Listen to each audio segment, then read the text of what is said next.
We unboxed the Redmi K20 Pro recently, and today it's the K20's turn to get the unboxing treatment.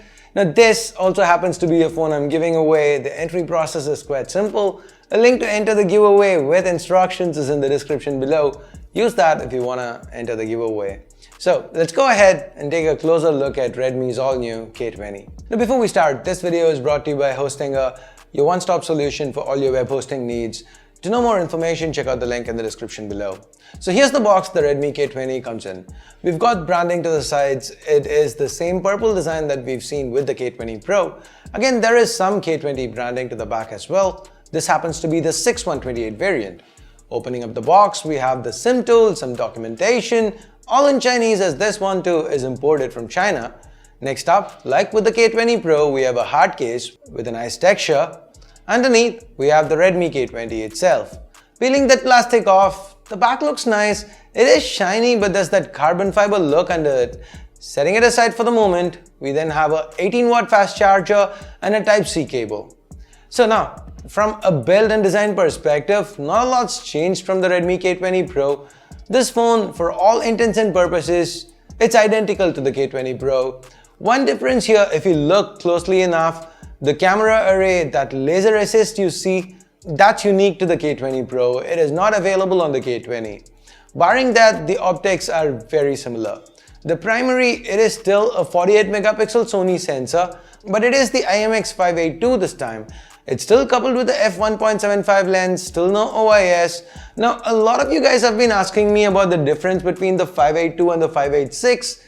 As of now, guys, to be honest, there's not a lot of information officially available, but from the images, there doesn't seem to be any major difference.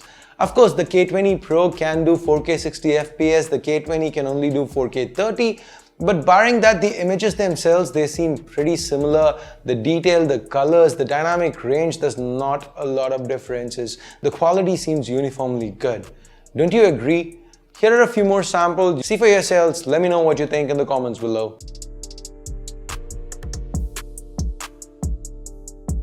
As far as the telephoto and ultrawide goes, we get the same 8 and 13 megapixel shooters respectively. It seems like Redmi's again using OmniVision and Samsung sensors here as the image quality. Once again, it seems identical.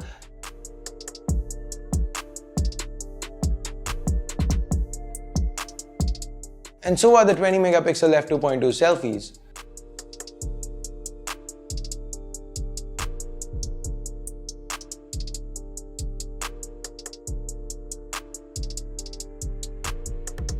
This here is a mechanized pop-up camera, same LED, same pop-up tone, just like what we've seen with the K20 Pro. I still like how that top doubles as a notification LED.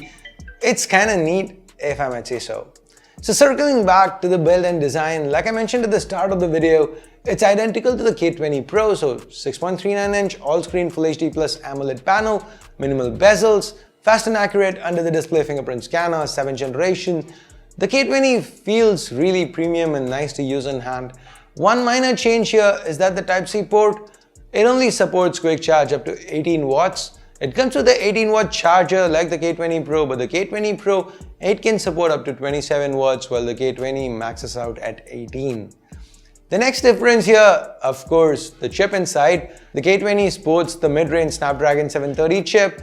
This is the new 8nm chip from Qualcomm, the same one Samsung uses on the Galaxy A80. You know, the one with that flip camera. This chip's supposed to be very good, especially that Adreno 618 GPU inside for gaming. It's supposed to be excellent. And just like the K20 Pro, the K20 is also available in 6 and 8 gig RAM options to go along with 64, 128 and 256 gigs of storage options.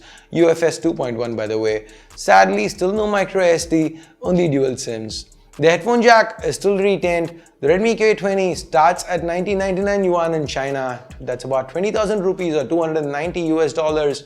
And for a phone that's priced this much, the performance, at least my initial impressions, it felt really good. MIUI 10 was smooth, Snapdragon 730 seemed to handle everything that I threw at it just fine. The gestures, transitions, animations, all fluid, nothing to complain about really. Unless they spam the interface with ads, you know. I really don't feel there's anything that's gonna bother you when you're gonna be using this phone. Anyway, for now at least, the K20 seems to be a very good option. Its only real competition seems to be Redmi's own K20 Pro. The only real question here is, should you pay another 5,000 rupees and pick up the 855 phone with laser assist and 4K 60 FPS and the faster charge speeds? I mean, given the weaker chip, the 4000 mAh battery on the K20 might even just last longer, giving it an unintentional advantage. So what would you do, K20 or K20 Pro? What's your choice? What's your pick? Let me know in the comments below. Which leads us directly to our sponsors for the day, Hostinger. If you've always wanted to build your own tech blog or any other website for that matter, you can give Hostinger a shot. They are a performance-focused web hosting service, which means your website should have lightning-quick load times. And on top of that, they're surprisingly affordable too. Their base plan for a single website begins at just 45 rupees a month, and you can get business class web hosting services from 189 rupees a month. So if those rates sound incredible to you, go ahead and check Hostinger out, link in the description below. Additionally, you can use the code C4ETech to get an extra 15% off. Also, last but not least, Hostinger's web hosting services is optimized for WordPress websites, so you can create new ones or migrate your old WordPress websites to Hostinger without any hassles at all. And with that, we get to the end of this quick unboxing and hands-on. Thumbs up, thumbs down based on whatever you felt about this video. Subscribe, turn on notifications by hitting that bell icon if you haven't yet. Thanks a lot for watching. Till next time, my name's Ash. You've been watching C4ETech, and I'm signing off for now. You guys have a great day. Bye-bye.